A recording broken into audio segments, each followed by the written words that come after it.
Hi, I'm Roger West. I live in Gainesville, Florida. I'm a cattleman. I've been involved in the cattle business all my life. I grew up on a ranch and in the citrus business and the meats business. So I've carried those throughout my life.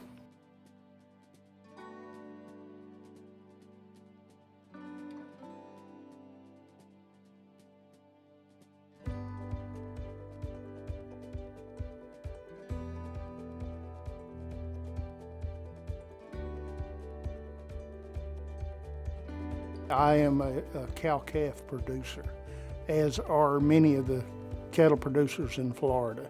We have a few finishing operations in the state, but not very many. So most of our calves, we wean them at about 7 months, and many of them go to the west, Texas and Oklahoma and Kansas.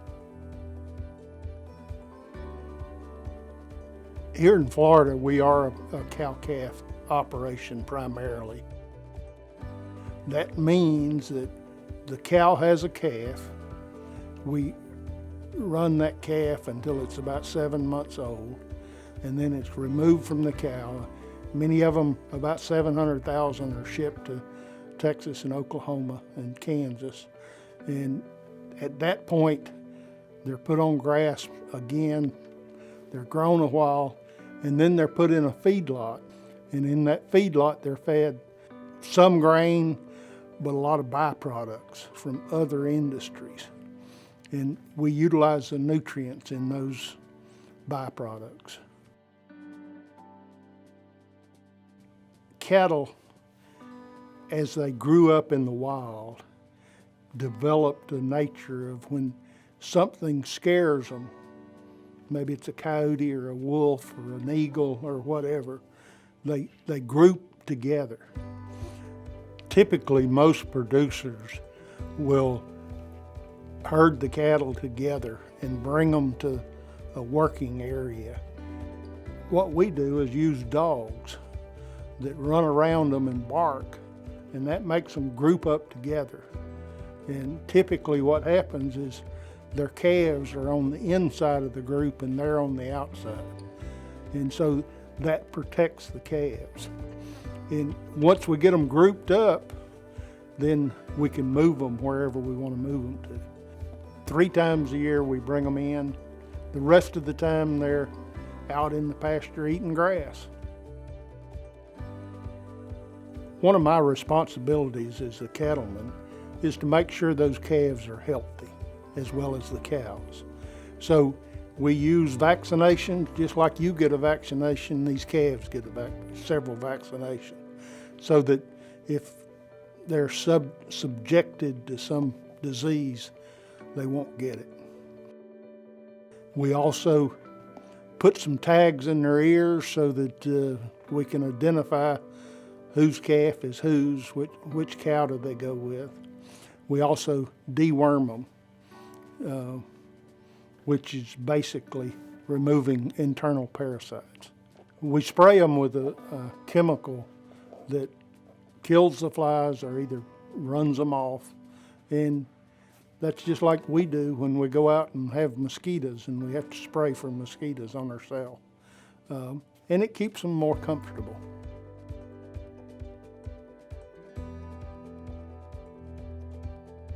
At some point in the life of that calf, its mother will start to keep it from nursing, drinking milk, okay? And at that point, the calf will just go off on its own. It'll stay with the herd until we take it away, but the mother starts to wean it.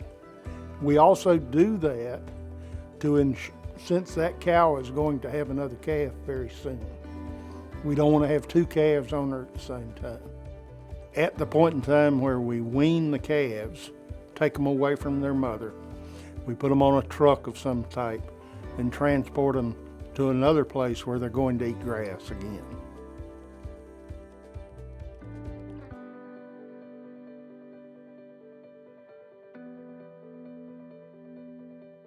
At the feedlot, which is Ordinarily, after the calves have been grown a while on the pasture, they go into a lot where they don't have access to grass, but they're fed several times a day. This feed is usually some type of byproducts, like byproducts of the brewing industry or the baking industry, the cotton industry. Put together a mixture of these things and fed 2 or 3 times a day, so that's what the cattle eat. Now, a lot of times we add corn into that.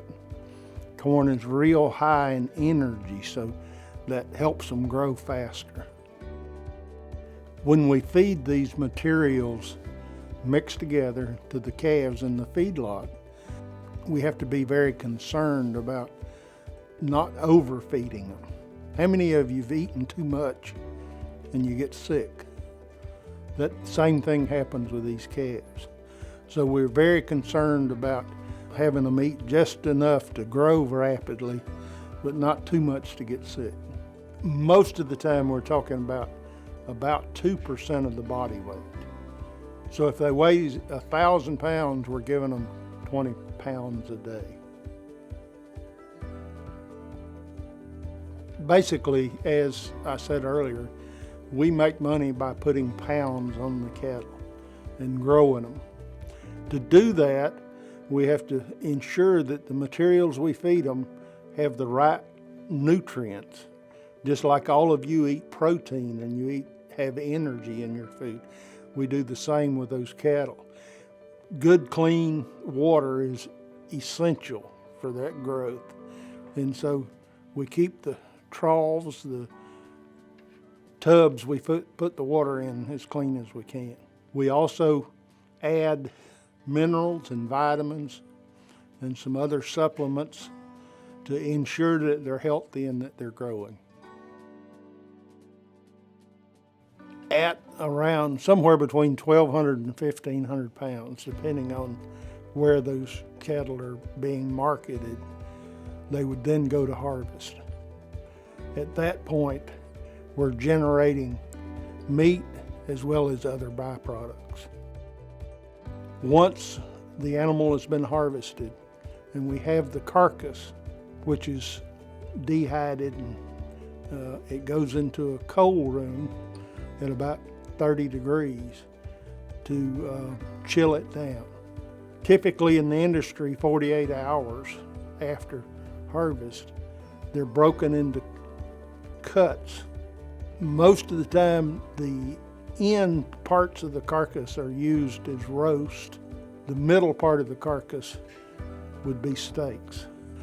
And then the pieces left over in that process would be ground and used as ground beef.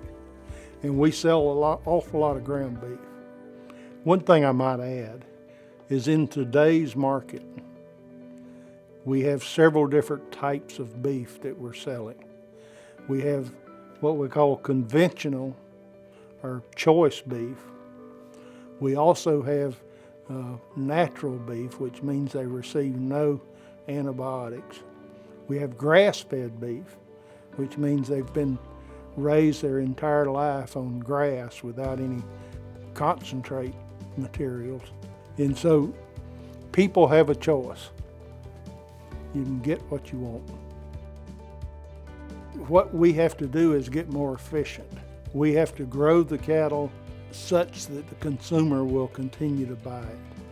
What's interesting, if you look at what's happening, actually beef consumption is going up. We think part of that is associated with the quality of it. The other thing is people are realizing the nutritional value and the fact that you don't get all these fats that people talk about. You know, it is very nutritious, it's good for you, and it tastes good. So I think we're going to see beef increase in consumption.